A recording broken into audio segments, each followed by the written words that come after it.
ఉండడంతో ఇంకా ముందుకు నడిచాడు. సముద్రం హర్షను తనలోకి లాక్కుంది. ఇంతవరకు చెప్పిన హర్ష ఆగాడు.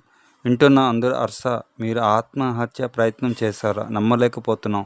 మిమ్మల్ని ఎవరు కాపాడారు? అన్నాడు కృష్ణ. హర్ష మళ్ళీ ప్రారంభించాడు. హర్ష కళ్ళు ఇప్పేసరికి ఒక గుడిసెలో మంచం మీద ఉన్నాడు.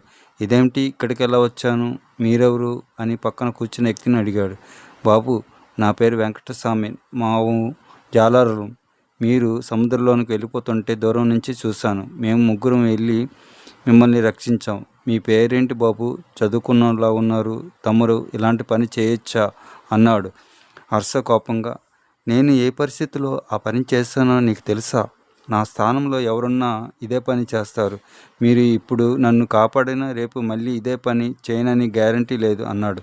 బాబు, మావు మీలాగా చదువుకోలేదు. అసలేంటి జరిగింది బాబు? చెప్పండి, మీరెవరు? అన్నాడు. ఈలోగా వెంకటస్వామి కూతురు వేడి పాలు తెచ్చి హర్షకి ఇచ్చింది. హర్ష నెమ్మదిగా పాలు తాగి కొంత తేరుకున్నాడు.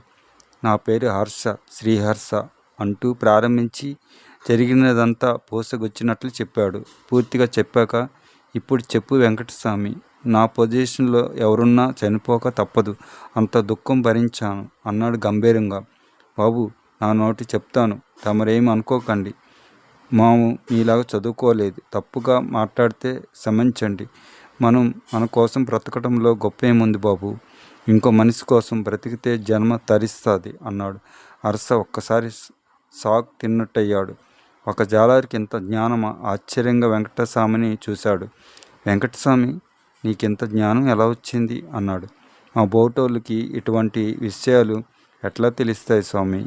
మా ఈది పక్క రాములోరి గుడికాడికి ప్రతి సాయంత్రం ఒక శాస్త్రి గారు వస్తారు.